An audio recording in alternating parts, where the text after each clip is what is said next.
Are you feeling stuck in your career, considering a change, or trying to better understand where you truly fit? Coach Cora is now offering a personalized career insight package designed to help you better understand how you're wired, what captures your interest, and how that connects to your next step. This package includes the MBTI assessment, providing insight into your personality preferences, communication style, decision-making, and work approach. It also includes a career interest inventory to help identify the types of roles, environments, and career paths that may naturally align with your interests. But the real value comes in the one-on-one interpretive coaching session where Coach Cora walks through your results with you and translates them into practical insight you can actually use. The standard price for this full package is $375, but for the People Playbook listeners, we are offering a special introductory rate of $325. This is not about putting you in a box. It's about helping you gain language, clarity, and confidence as you think about your future. Whether you're exploring a career move, preparing for growth, or simply wanting to understand yourself better, this session is designed to help you take your next step with intention. To learn more, go to CoachCora.com and click Book a Call. Welcome to the People Playbook, where real people bring real workplace questions, and Coach Cora helps coach through the challenges leaders face every day. From hiring and communication to accountability, trust, team dynamics, and difficult conversations. This is where leadership gets practical, honest, and human. Real people, real questions, real coaching. Now, here's Coach Cora with the People Playbook. Today, on the People Playbook, we are launching something very special, a monthly nonprofit spotlight focused on the people, purpose, and leadership behind the organizations that are making a difference in our community. And I can't think of a better first guest than my dear friend, Angie White, CEO of Child Advocates San Antonio, commonly known as CASA. CASA's work is centered on a powerful mission, ensuring that children in foster care have a dedicated advocate, someone who will stand beside them, speak up for them, and help make sure their needs are seen and heard. But what makes Angie's leadership especially meaningful is that the work is not just professional for her. It is personal. Angie's own story as a foster and then adopted child has shaped her deep belief that every child deserves to know they are treasured, worthy, loved, and capable of becoming all they are meant to be. That kind of why, it changes the way a person leads.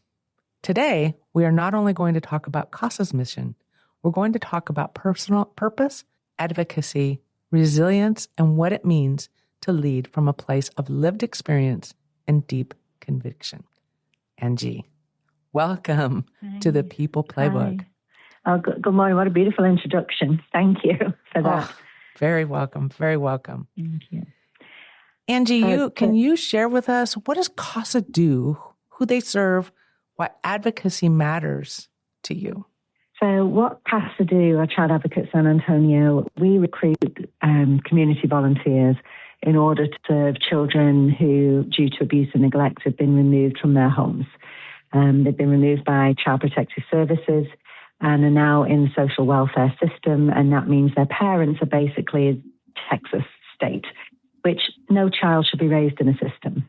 Mm-hmm. They've gone through a lot of trauma, the children we serve, and our advocates are, I say community volunteers, are extremely well trained to walk alongside the children. The children don't live with our advocates, and one of the reasons for that is we need our advocates to remain very open-minded about hopefully those children returning home. Mm-hmm. Because that is the gold standard. Children, if they can be any way involved in their family of origin, their biological family, and go back to that, may not be mom and dad, could be, grandma, granddad, auntie, uncle. But if they can come back into that family unit, it allows them to really understand where they come from and who they are. And our advocates really look for the best interests of that child. That is their primary role. There's the best interest of the children. I think CASA as an agency does this really well because we're not beholden to the government or that level of bureaucracy. Right. So I think for us to remain impartial is a really strong and fundamental element of what we do. Yeah. And, people ask me, though, Cora, a lot of the time, well, to be an advocate would have to be like a doctor or a lawyer. And the answer is no, and we support all our advocates with in-house staff and that kind of thing. Mm-hmm. But I think the thing I say to our advocates mostly is all the children need is for you to love them a little bit. I love and that. And if you can do that, the rest will follow. And I love what you're outlining is we do have a court system and we need to have that. Mm-hmm. But this is a function within that really makes sure that the child's best interests are protected when sometimes that can fall through the crack a little bit. And you have a personal experience of what this feels like. Yeah, I mean, so I was taken into the system at 2 months old and my mother was unable to keep me.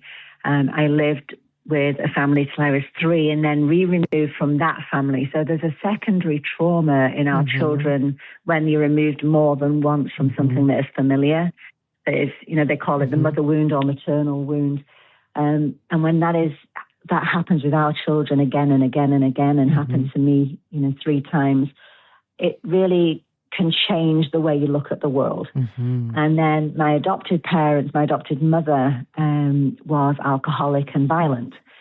So it's not necessarily the end of the story into adoption. And we see some of that. And we see breakdowns of adoption that we are aware of and cognizant of. And if you think of a child, as I was being told, that is your forever family.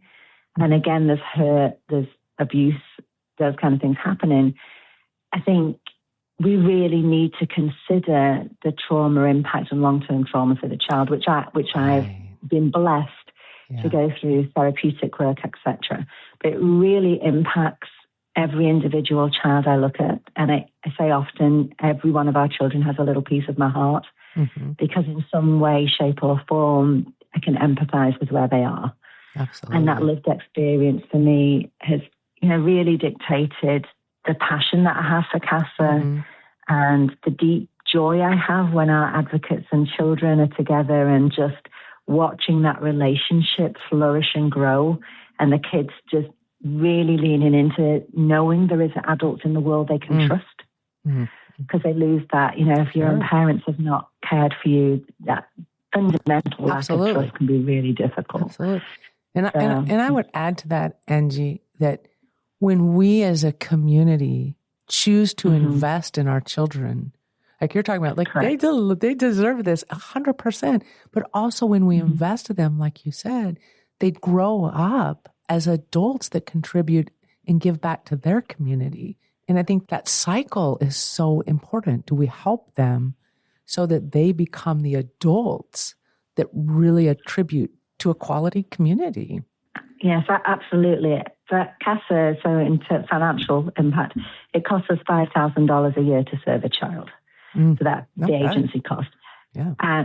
It's pretty good. It's pretty good. The That's ROI not bad. is pretty good. Yeah. But then if the child is like somewhat healed, is in a permanent home, is out of the system, that saves the community for the lifetime of that child, $5,000 a year for the lifetime of that child. So again, the $5,000 helps support the child now, but over a lifetime, that comes back many, many fold. Absolutely. And also the fact that a lot of people with lived experience do give back in the nonprofit sector. I wrote my dissertation for my PhD about it.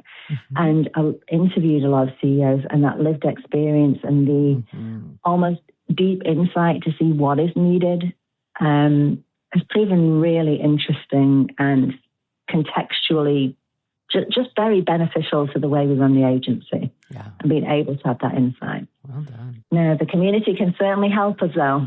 Yeah. And we'll talk about that. This is Coach Cora on 9:30 a.m. The Answer with Angie White, CEO of CASA.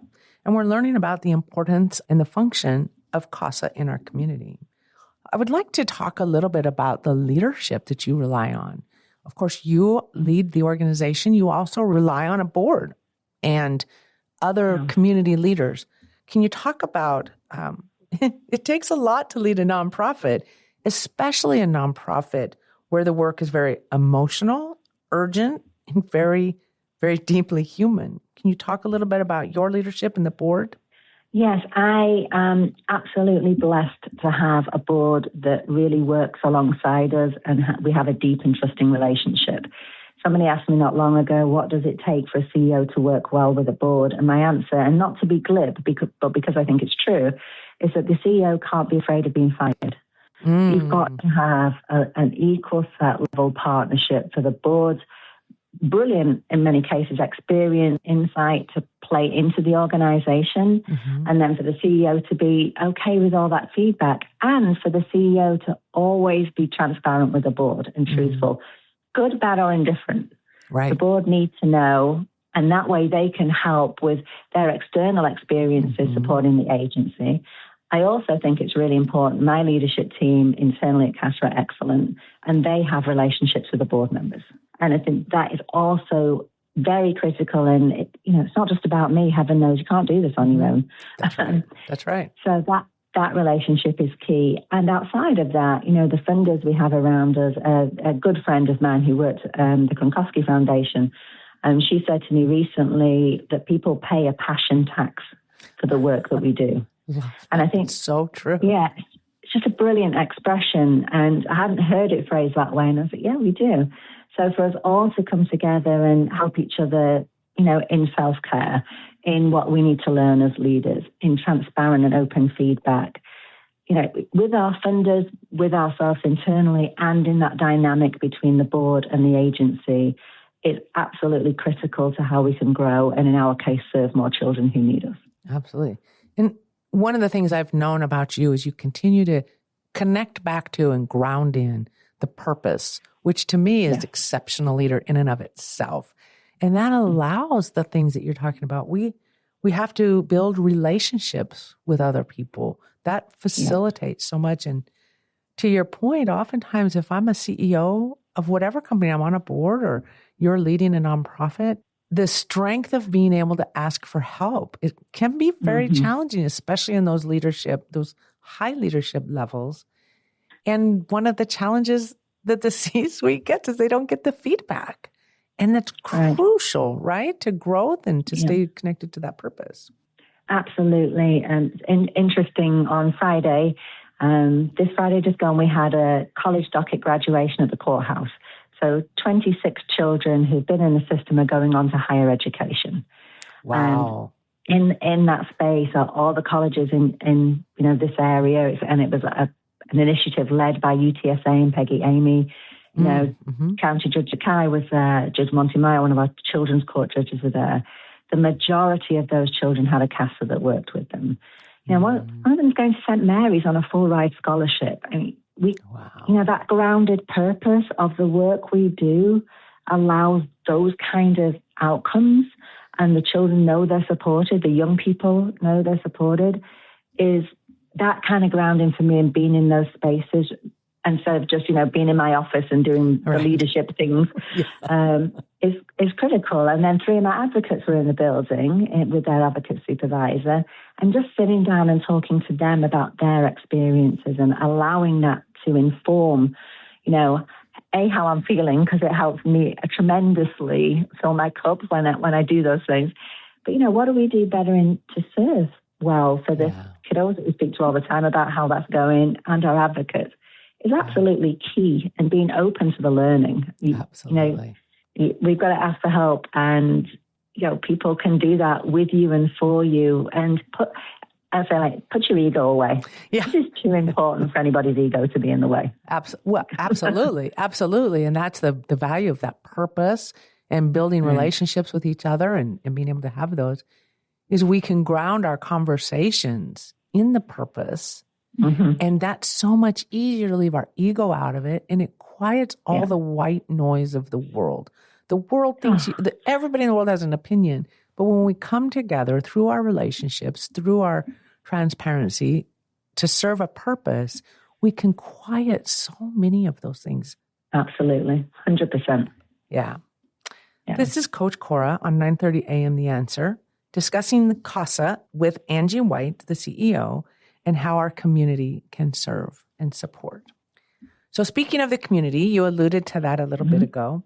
The community has been traditionally a big supporter of CASA, But for our listeners out there, they're learning about this. Like, oh, we have this great function here in San Antonio that serves our young people in the systems to ensure that they get what they deserve. They're heard, they're valued, and they have an advocate. What is it that the community, what would you like to invite the community to do? How can they help? And what is the community's role?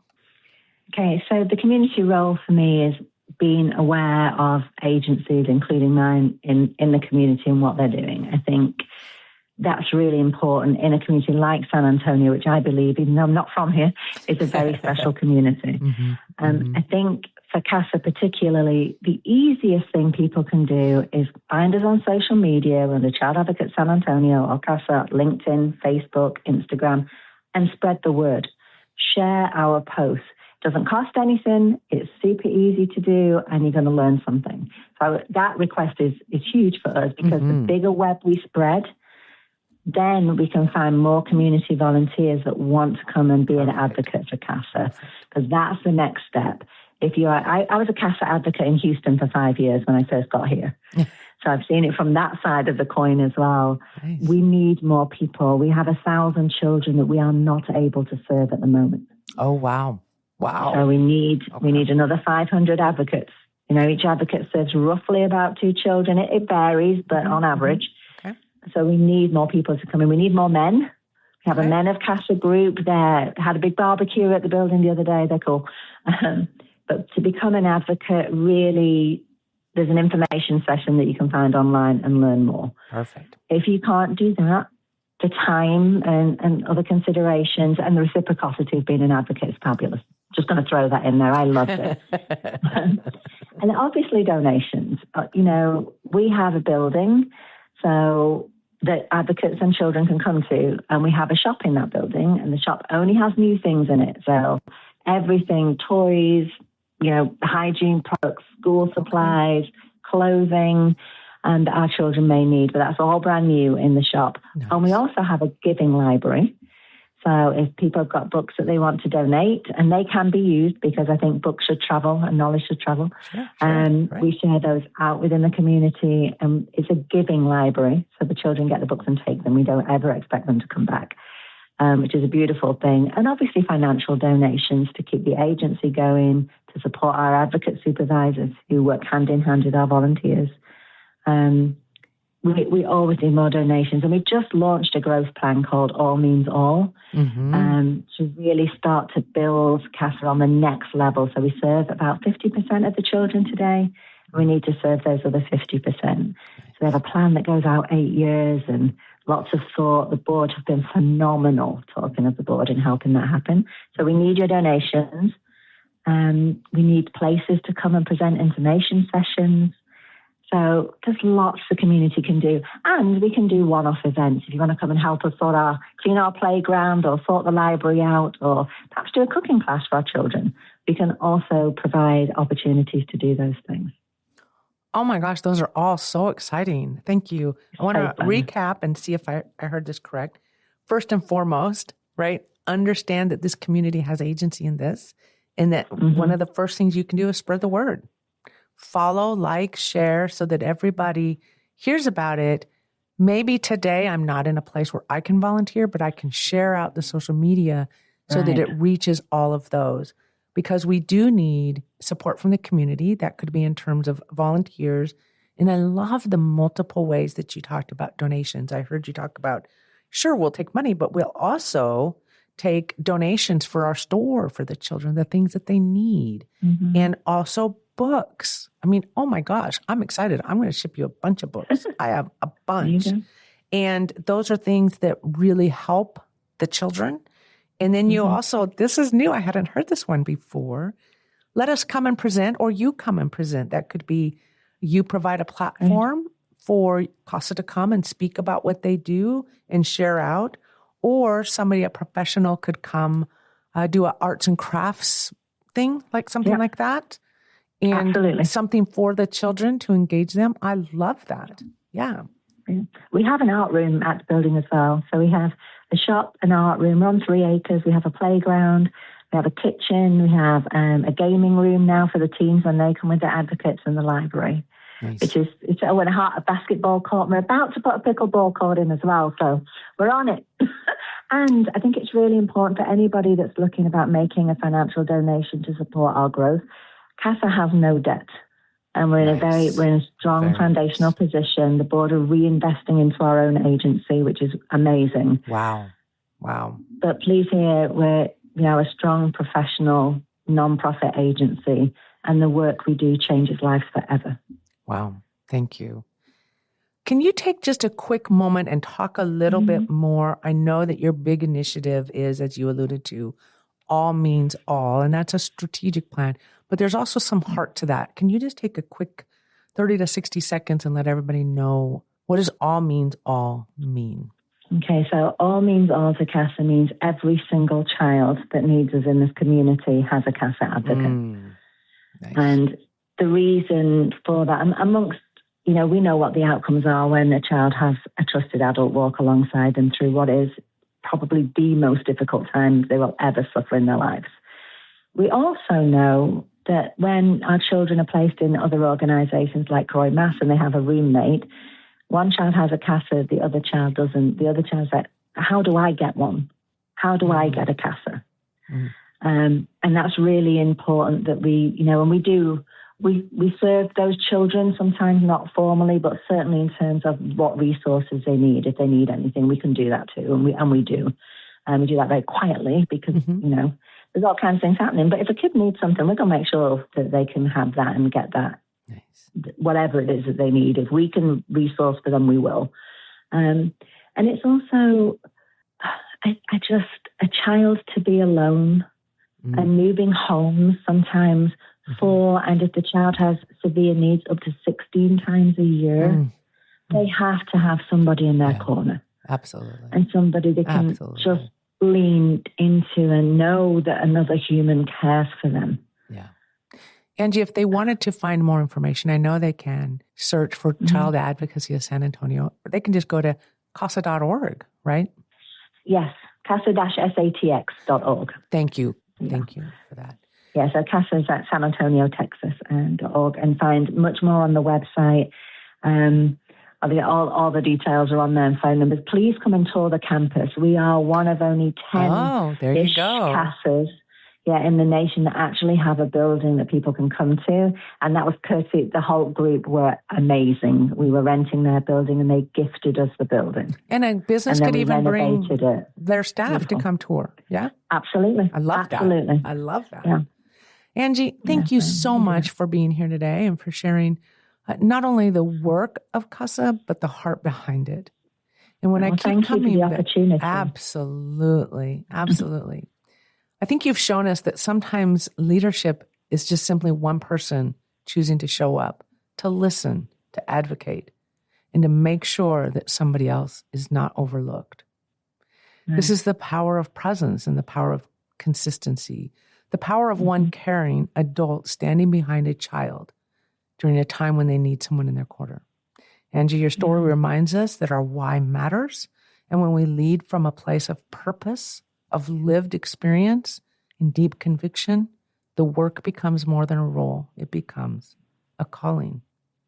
For our listeners today, I hope today's conversation reminds you that leadership doesn't only just happen in boardrooms or organizations or with job titles.